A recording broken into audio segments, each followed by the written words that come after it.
Krishna, Hare Krishna, Krishna Krishna, Hare Hare, Hare Rama, Hare Rama, Rama Rama, Hare Hare.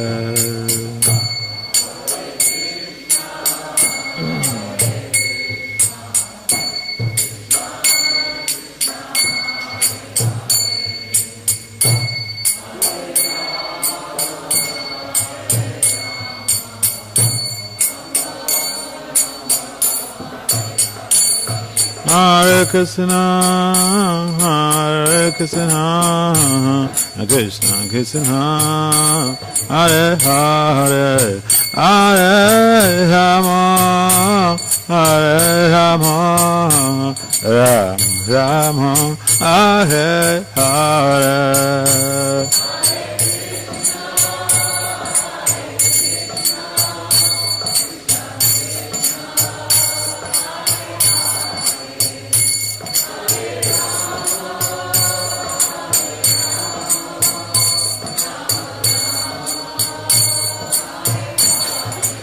Hare Krishna, Hare Krishna, Krishna Krishna, Hare Hare, Hare Rama, Hare Rama, Rama Rama, Hare Hare.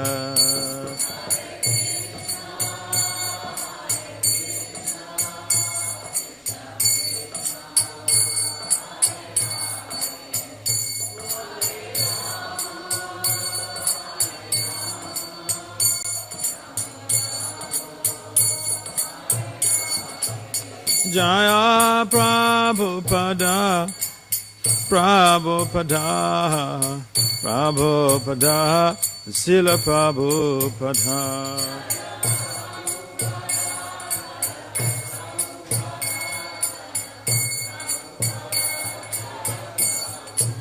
Jaya Prabhupada, Prabhupada, Prabhupada, Srila Prabhupada.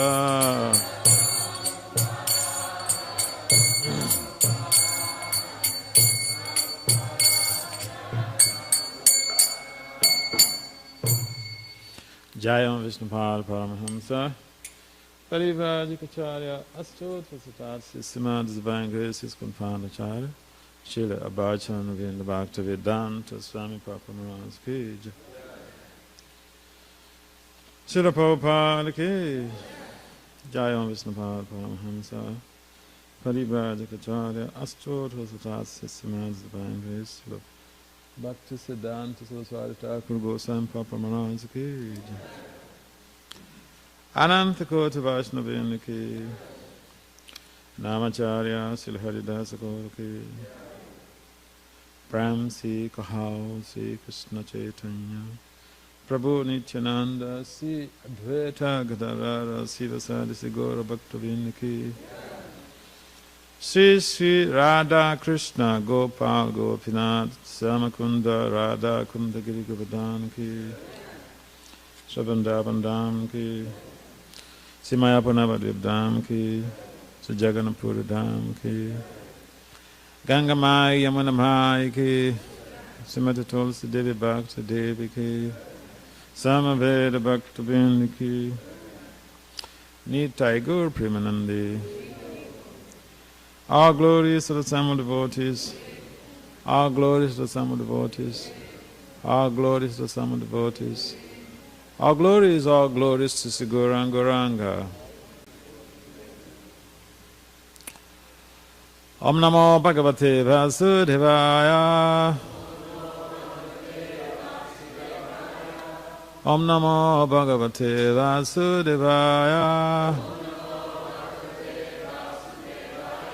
Om Namo Bhagavate Vasudevaya.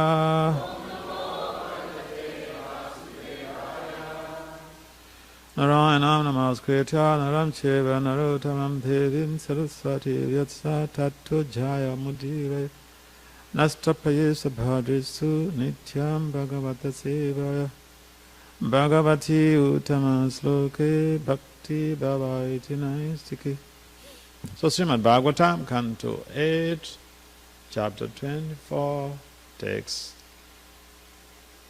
54. This is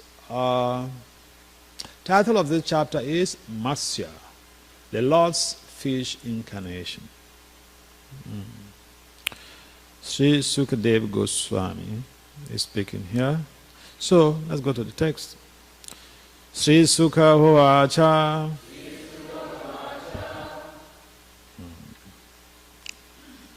Ityu Tavantamri Pati Bhagavan Adi Purusaha Masyarupi Mahambodha Viharam Statvam Abravit. Sri Sukha Hoacha Ityuktavantam Ripatim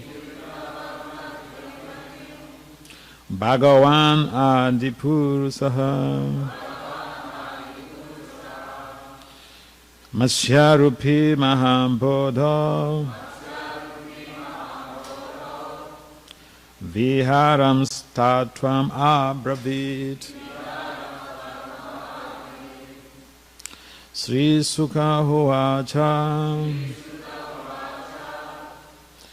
Ityuktavantam Ripatim Bhagavan Adipurusaha Matsyarupi Mahambodha Viharam Statvam Abravit.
What's this?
Sri Sukha Hoacha. Sri Sukadeva Goswami said, Iti does Uktavantam being addressed by Maharaj Satyavatra, reparting unto the king, Bhagavan, the Supreme Personality of Godhead, Adipurusaha, the original person, Matsya Rupi, who had assumed the form of a fish, Maha Ambodo, in that water of inundation, Viharan, while moving, Tattvam Abravit, explain the absolute truth.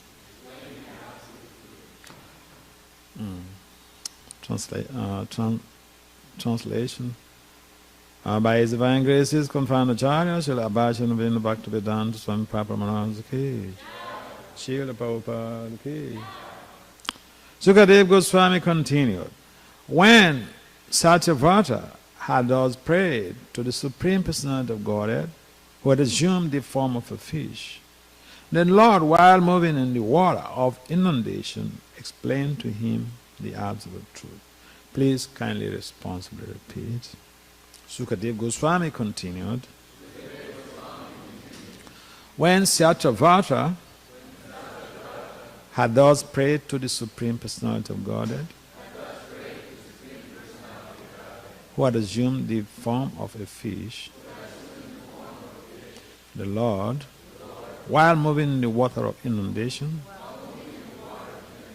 explained to him the absolute truth. So there's no purport to this text, and I go to text 55. Purana Samhita Divyam Sankhya Yoga Kriyavatim Sattvatasya Rajasa Atma Guyam Asesataha.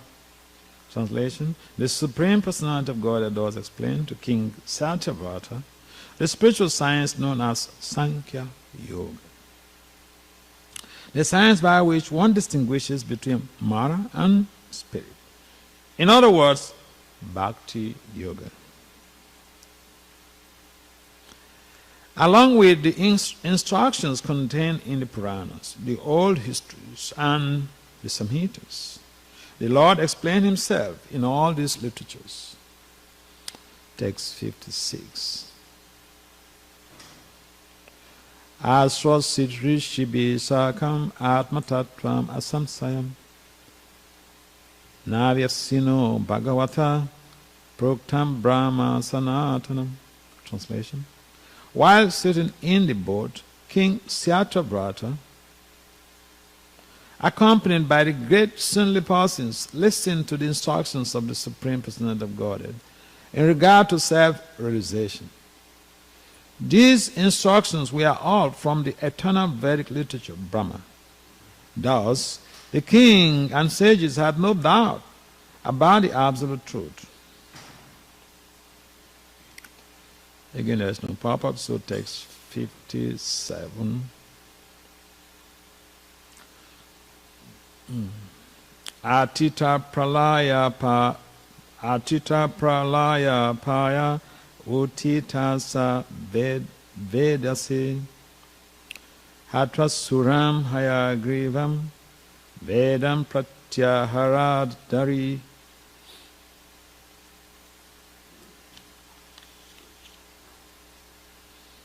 Translation.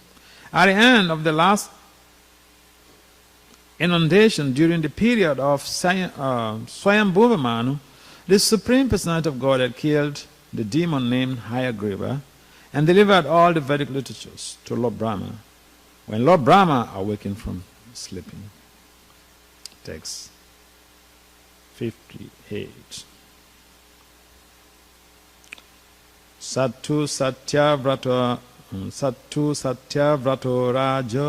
Raja Jnana Vijnana Samyutaha Vishnu Prasad Kalpesmin Asid Vishwasato Manu.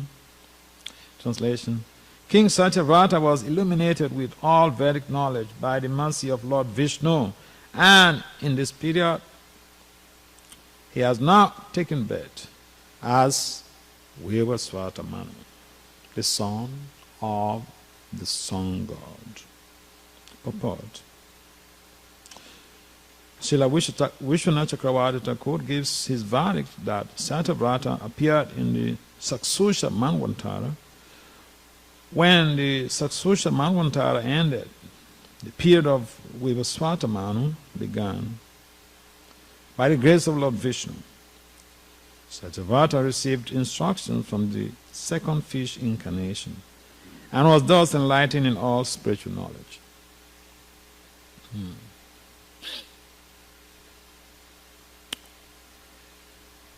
Om Jnana Timirandasya, Jana Salakaya, Saksura Metta, Jena Tasmani, Se Gove Namaha, Suchaitanya Manodistam, Stafitam, Jena Bhutali, Swayam Rupa, Kadamaya, Dadati Swapadantikam. Pandasi Krishna Chaitanya, Nityananda Suhodita, Buddhaya Puspavanta, Chitachandita. Namam Vishnu Padaya Krishna Pistaya Bhutali, Simad Bhakti Vedanta, Swami, Nityananda. Namaste Saraswati Deva, Lord of all Nirvasesa Sanyavadi Pachatya Disatarini, Vanchakalpataribecha, Kripasandhya, Evacha, Patitam, Vaishnava Namo. Jaya Sri Krishna Chaitanya Prabhu Nityananda Sri Advaita Gadara Sivasari Sri Gaura Bhaktavinda Hare Krishna Krishna Krishna Hare Hare Hare Rama Hare Rama. So the series of verses now we just read, culminating in the 58th verse, is again a continuation of the amazing appearance of Matsya Avatar, Lord Vishnu appearing as a fish, to give instructions to King Satyavrata. So sometimes we hear about the Lord's appearance and people wonder, what's his business in the material world? He should stay in the spiritual kingdom. We are suffering here, so let's continue to suffer. But the point is, if we dearly love someone, wherever he may be, we want to be with them. If we don't really love someone from the core of our hearts, he might be facing some challenges, or she might be facing some challenges, and we disconnect from that person. So that is the difference between conditional love and unconditional love. So the Lord Krishna loves us unconditionally. And although by dint of our infinitesimal independence, we exercise that small independence in the wrong way, and we're going the wrong way, doing the wrong things, still, he has that affection. So sometimes you see someone does the wrong thing and we become very infuriated. We are angry and, or blast that person. But Krishna is not like that. He is the all-merciful Lord. So although the material world is not so conducive over and again, Krishna makes his appearance. But what is the main reason for his appearance? Again, Krishna mentions in the Bhagavad Gita, his main business is to give pleasure to the devotees, to protect the devotees.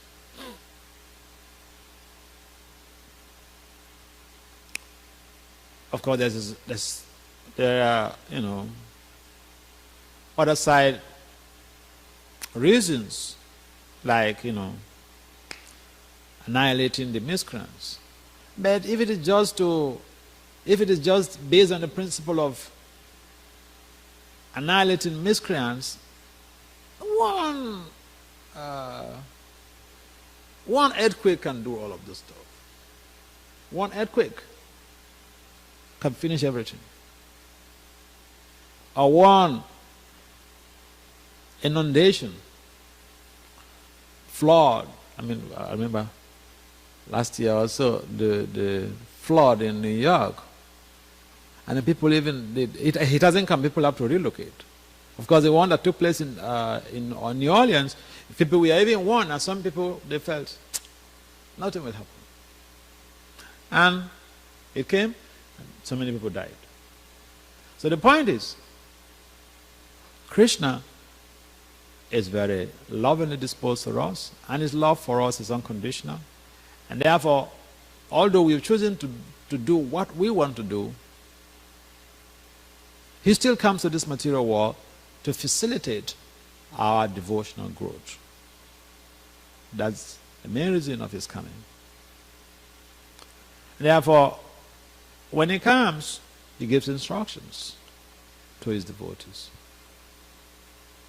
And like when he appeared as Lord Krishna over 5,000 years ago, he instructed Arjuna, he instructed Uddhava, he instructed the kings that he released from incarceration, from undue incarceration. And so generally people who come around Krishna, whether they are his friends, family members, wives, children, he had that compassion of giving them instructions. So when a sadhu comes in touch with someone, the idea is to be able to give them enlightenment. The purpose of even the Vedic literature is enlightenment. The purpose of the Lord's coming is also enlightenment. So either the Lord comes or his words are, as the Vedic literature, they are all serving one purpose: enlightenment. What is the result of enlightenment? When one becomes enlightened, he becomes completely averse to what is transpiring in the material creation. And what are those things that are happening in the material creation? Yes. Bhakti Vasudeva, what are some of those things that are happening in this material creation? What are some of those things you think that are happening in this material world and that is keeping us behind here? Attachment to material sense gratification. So the Lord, or the sadhu, he comes to cut that knot. With what? Enlightenment. If someone is enlightened, he comes to realize, wow. So I've been doing things that are against my progress. If someone is not enlightened, they're just comfortable with what they are doing. So the whole idea of even the appearance of Marsha, here is mentioned the second Marsha. In other words, there was a first Marsha incarnation. And that was the appearance of the first Marsha was to be able to deliver the Vedic literature back to Lord Brahma, because Hayagriva wanted to snatch it away. And the demons are very expert at that. Either the Vedas or the elixir of immortality in the heavenly planets, they want to take it by force. So in this very incarnation, the idea of the future incarnation appearing was to give Satyavata enlightenment. And by dint of that enlightenment, Satyavata became self-realized. Lord Krishna mentions in the Gita, he told Arjuna that look at what you're seeing. This is just a figment of my opulence. Look at all the stuff you're seeing. It's a figment of my opulence. And Lord Krishna also mentioned that he is yoga personified. He is mystic personified. And so he's demonstrating here before Matsya, appearing as a small fish, giving instructions, put him in the pond. I put him in the pond. Then he expands. Goes beyond, the volume of the pond. And he has to transfer him. Then he goes beyond that. He expands again. Then he goes beyond to the ocean. What could be greater than, what body of water could be greater than the ocean? Yeah, the Lord became bigger than the ocean. Then Satyavata realized, wow. Om Namo Bhagavate Vasudeva.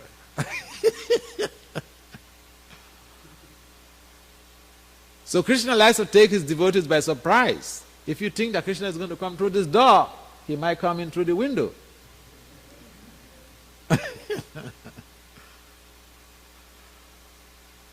And therefore it is important for us to be aware of the mystic opulence of Lord Krishna. Arjuna wanted to be rest assured, and for the sake of posterity, he demanded, all right, let me see that form.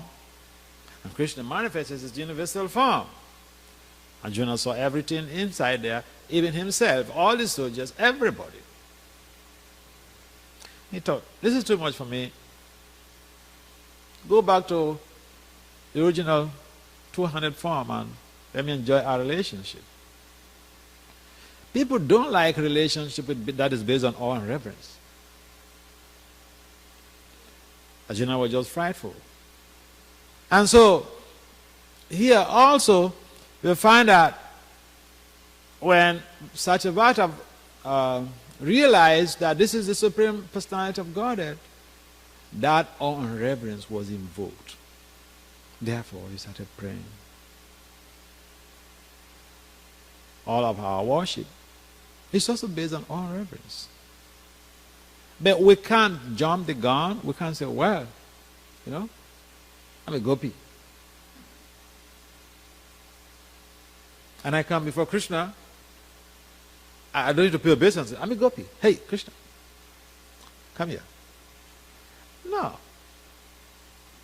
Because we are following the path of the acharyas.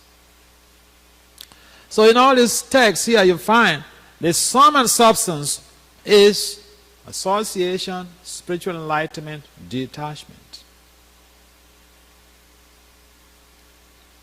Association, from association we get spiritual enlightenment.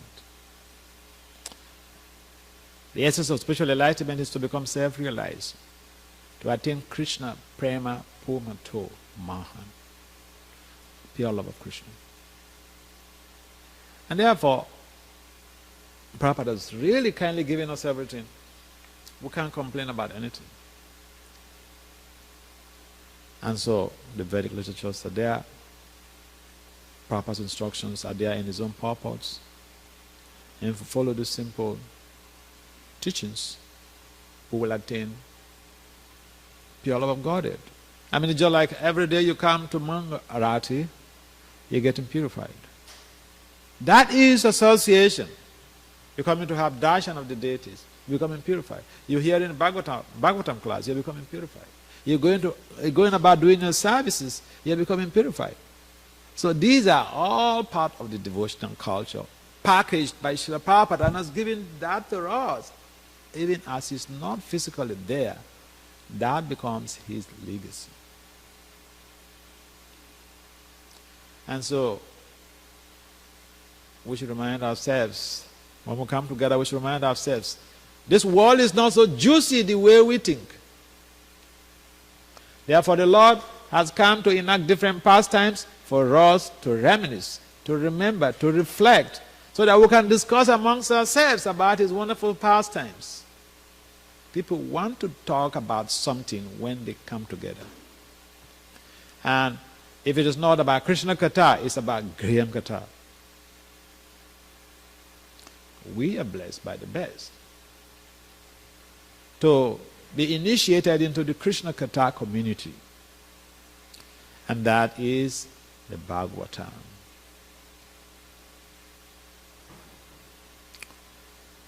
And so, it is mentioned, Prabhupada mentions, that, after this wonderful association with the Lord, it didn't end there. The Lord even awarded him a chance to rule over. He became Manu. So the Lord does not simply snatch everything away from us, detached, become dry, nothing. No, depending on our inner intentions, He will facilitate our achieving those inner desires. And ultimately, we'll go back to God. I mean, just like the case of Prahlad. Dhruva. He wanted the kingdom. So, he met Vishnu. Vishnu appeared before him.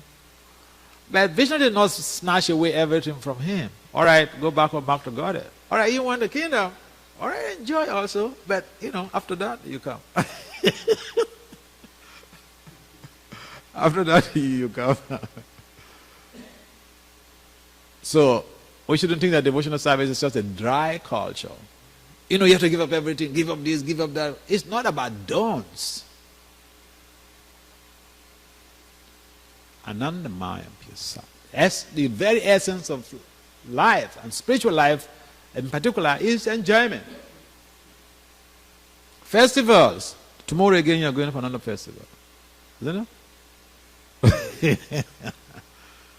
So, the Master Avatar, Lord Krishna mentions in the Gita that his purpose of appearance is to protect the devotees. So there was an inundation, this universal destruction, flood.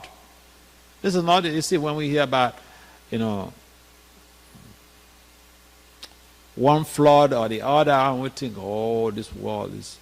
There's never been a time that this world has not been undergoing some form of cataclysm.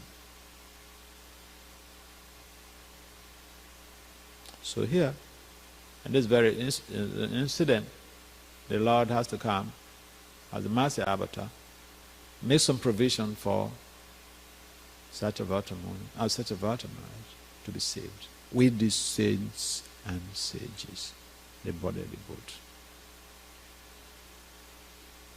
Krishna mentions in the Gita, Sarva Dhamma Parityaja Mamekam Saranam Aham Tvam Sarva Papebhyo Moksha Yishami Masucha.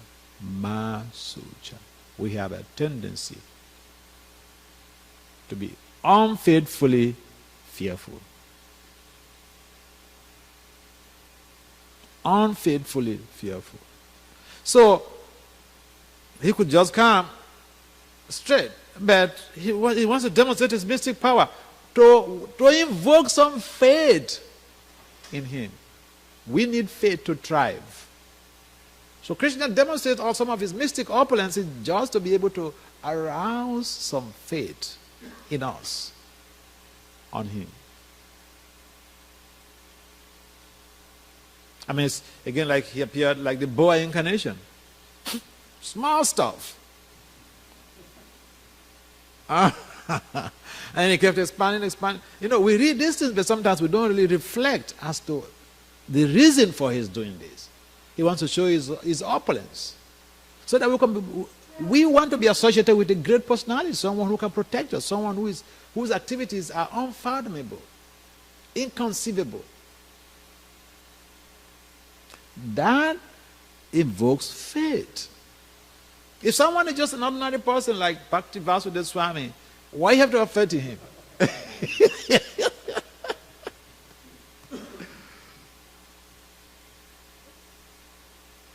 So Krishna comes and then he does all of these wonderful, wonderful activities. Why does he not just come as a big fish at once? Or why does he not come as a big bull at once? He wants to show us that he has even the siddhis, the Lagima siddhi, the different type of mystic powers. Lagima means he can become bigger than the biggest. So Krishna also demonstrates that. We want mystic power, isn't it? We want something extraordinary. Krishna is the supreme extraordinary person. So he shows here in this Matsya incarnation, from a small fish to a fish bigger than the ocean that the ocean cannot even contain. What again do we want to have the faith in Krishna? What do we want? Perhaps I would ask, what is the problem?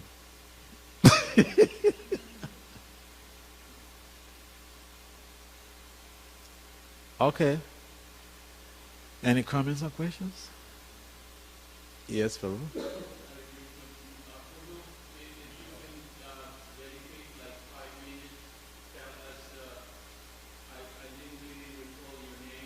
Okay.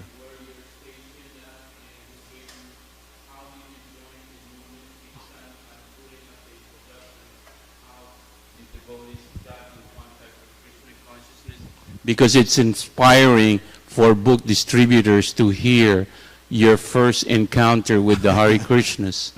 And it's actually very nectarian for us to hear that too. Is there still time? Because I had the classes. Yeah, you have 5 minutes. Okay. Eh? No, this is America. We are not in India. In India, you ask, what time are we closing the class? Mothers, go on and talk. This is not America.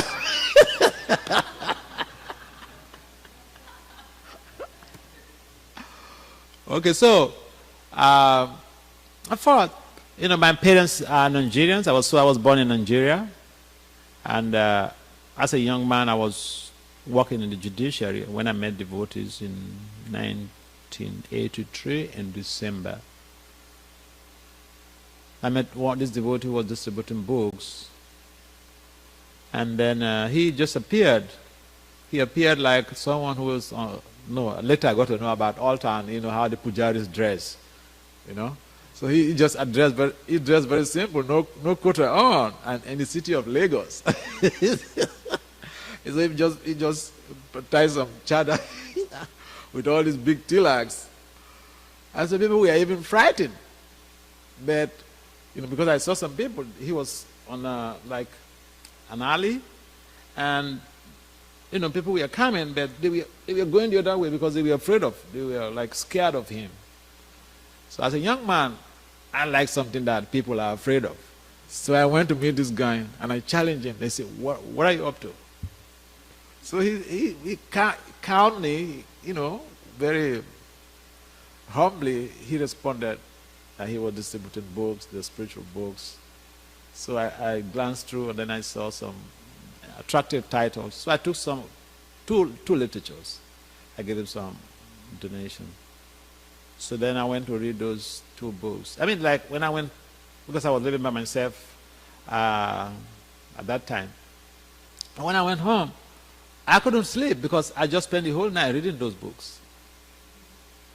So, I devoured them. So I was so much interested because they were intriguing questions in my life. I remember, so when I was 20, because of the questions I was asking when I was a kid, my mom had approached me when I was 20 that, hey, you disturb everybody in this family with your questions. Now you're a big boy. Go into the world and find out answers to your questions. So then when I met this devotee, all of the questions that were bugging me in life, those 2 books answered all of them. All of them. Everything just became so clear. I was asking questions about life after death. I was asking questions about disparity in human society. Why some people are poor, why some people are rich. Some people are born blind, deaf, dumb. Some people are born homely. Some people are born, with beauty. I asked those questions in the church, at home, from teachers. Nobody could really give me a vivid answer. But then those 2 purpose books, they just gave me all of the answers. So then I traced their temple. That same December, before the Christmas, before the 25th, I traced the temple. And when I went there, I went for some Sunday feast. So I listened, I participated. And then in January 1984, I came to the temple. I left. I spent like 1 weekend at the temple, to acquaint myself with what the devotees are doing. And then in February 1984, I was on vacation from the judicial job. So I decided that I would spend my last 2 weeks of vacation at the temple. And so I went there. And then I was going out with the devotees for Harinam, on Sankirtan and all this stuff. And then the time was so short for me. I was reading so much that the whole period I was there, once I come back, I'll go and hide at the back of the temple and read until program time. Because if I go into the ashram, the devotees are very friendly. They will come and disturb me. So I just went to hide. So then, after the 2 weeks, I just felt, man, there is so much more to learn here.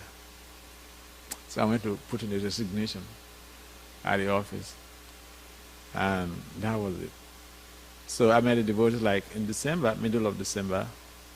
And in February, I just resigned from the judiciary. I just resigned from my job and became a full-time in the temple. And so I got initiated by Bhakti Swami Maharaj and Bhakti Swami. I think a number of you know him. Papa disciples, they know him. And my science initiation was from Jayapataka Swami. So the period is so short. Basically, a lot is going on in Africa in terms of preaching. And right now, we have a number of sannyasis. Myself, Damodar Swami, another devotee, and another one is taking initiation this year. Another Bhakti Swami disciple is taking sannyas in June this year. So Nigeria is like it's like the size of California. The whole country is like California.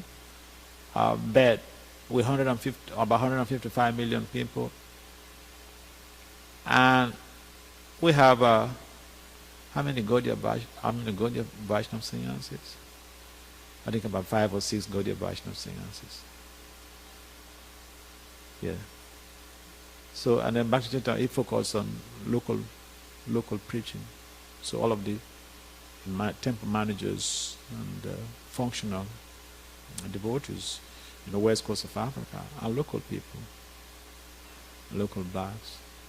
And, the preaching is still going on very, very strongly. I came to America in 2004 on the invitation of the Georgia Political Science Association to present the paper at their annual conference. I'm basically a scholar of applied management and decision sciences at the doctoral level.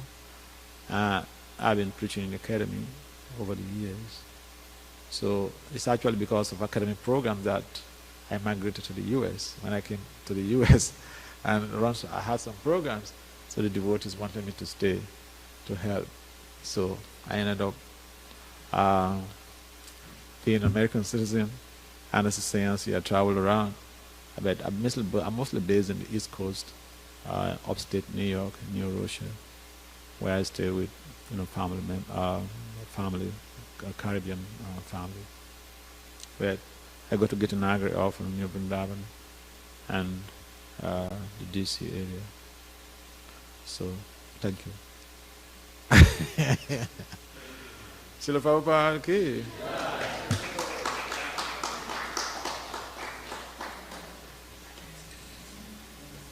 Did you have a question?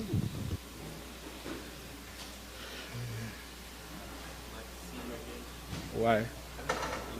I met you before when you came here. Yeah, I remember. Yeah.